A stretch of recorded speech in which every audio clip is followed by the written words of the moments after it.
Hello po. Isang mapagpalang pagkakataon po ulit para sa ating lahat. To God be the glory po ulit. Good day to us all po. Isang malusog na pangangatawan at kaisipan po ulit ang tanging panalangin ko. At isang ligtas na lugar sa bawat isa sa atin. Hari nawa po sino man pong makakakita ng content ko na to pagtiyagaan nyo pong tapusin mula final minute, mula first minute hanggang final minute, sorry po. Bali, WWTH po, season 27, bali, part 12 na po. Part 12 na po guys, malilito na naman ako guys. Part 12, kasi po malito yung talaga ako sa number Part 12 na nga to, kasi yung sinundan 11 Kasi do-double check ko po guys. Hindi ko po kasi na-checkan kung 11 o 12 Pero palagay ko 12 to guys. So thank you po. Bali nasabi ko na po yung Good Shepherd. Bali kasi 7 to These are the things that our Lord Jesus reveals about Himself. The 7 I am. So nasabi ko na po yung 1, 2, 3, 4. So number 5. Resurrection and life. John 11 verse 25. Our Lord Jesus provide us life.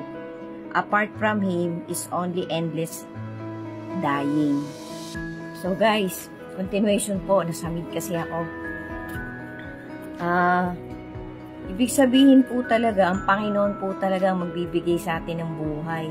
Kapag hiwalay tayo sa Kanya, hindi na tayo magkakamit ng resurrected life. Kasi nga po kapag ka po kasi talaga tayo mabibilang sa mga maliligtas, bibigyan po tayo ng ibang pangangatawan parang binago na yung katawan natin, pero hindi pa talaga yun yung 100%. Kasi yung glorious body po natin, yun po yung papasok na talaga tayo sa bagong langit. Yun po yung eternal na.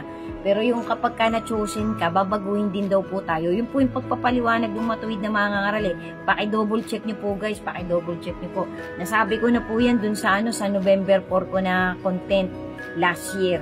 Yung pong hanggang 8 part po yata yun Hindi ko na po kasi makalkal guys, ang lalim na pero itatry ko po yung i-reposted pagka makakaya ko. Abangan nyo po yan guys. So number 6 po, Lord Jesus told us from John 14 to 6 na He is the way, the truth, and the life.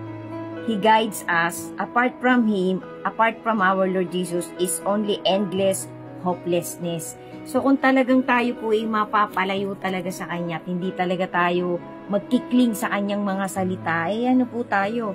Forever hopeless po tayo. So wag po nating papayagang maging ganun tayo kasi kawawa po tayo itong katawan na to at yung soul na nandito sa loob ng ating katawan. So number 7 guys, our Lord Jesus is the true vine. John 15 verse 1, He makes us productive. Apart from Him is only continual withering. So yan po yung 7 nagpapatunay na I am. Our Lord Jesus has 7 I am. So kapag ka po tayo humiwalay talaga sa Kanya, kasi siya po yung siya po yung ugat siya po yung puno Kapag tayo nalaglag sa Kanya, yung sanga natin, tayo yung parang pinaka-stem. Yun yung narinig kong pagpapaliwanag ng pastor na to po tayo, talagang madadry tayo, mawiwither. Ibig sabihin matutuyot. Kasi hindi ka na nakakapit sa puno, sa pinaka-ugat niya. Humiwalay ka. Kaya kailangan po talaga guys, huwag tayong mihiwalay sa ating Lord Jesus. Lagi tayong nakakapit sa Kanya, panghawakan natin yung mga salita niya, yung mga pangako niya, na magbibigay sa atin talaga ng true happiness and eternal life. So guys, sana po ilalagay ko po yan dito sa particular part na to ng part na to ng book 10 ko. So guys, ito pa po 2 Corinthians 5:10, For we all must appear before the judgment seat of our Lord Jesus Christ, that each one of us may receive the things done in the body according to what we have done, whether good or bad.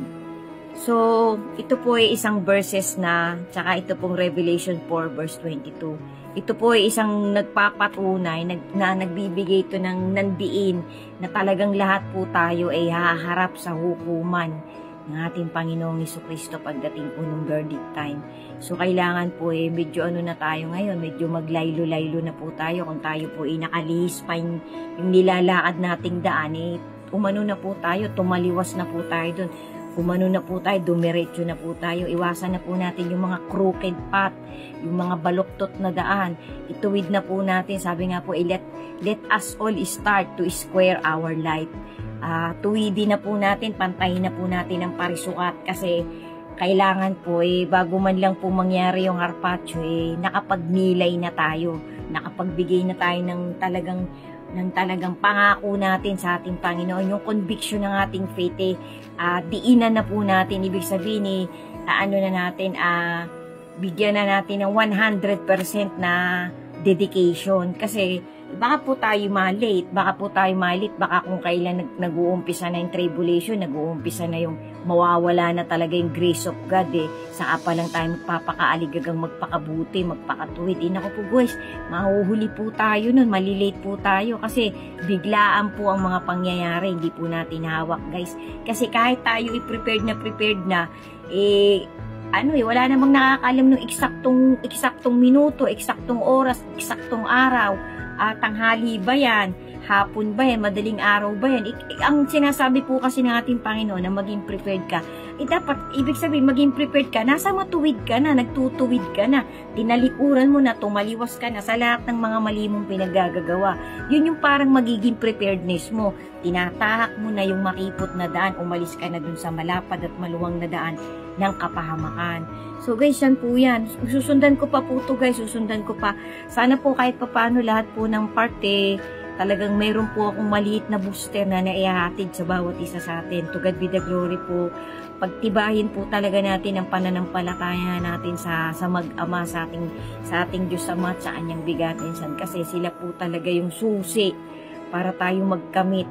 Ang susi po talaga yung panghahawakan natin, pipilitin natin. Mag-i-struggle talaga tayong isabuhay ang mga salita, ang mga banal na salita. Excuse me, ng ating Panginoon. Thank you po for watching. God bless us all po. May kasunod pa po, mga 2 o 3 pa po, kasi may importante pa po akong itatawid na dati ko pa tong notes na mahalaga din po. Sana po sasabihin ko pa rin po yung yung tatlong specific death na nagbigay ng malaking impact sa humanity, generation by generation. Susunod po yan. Thank you po for watching. Sigad na po ang bahala sa bawat isa sa atin. Pagtibayin po natin at patatagin ang kapit natin sa mag-ama. Sila lang po talaga magliligtas sa bawat isa sa atin na nananalig sa kanila ng buong buo, ng buong puso't kaluluwa at kaisipan. Amen. God bless us all po. To God be the glory po. Thank you po for watching, and ingat po tayo palagi. May kasunod pa po. Amen.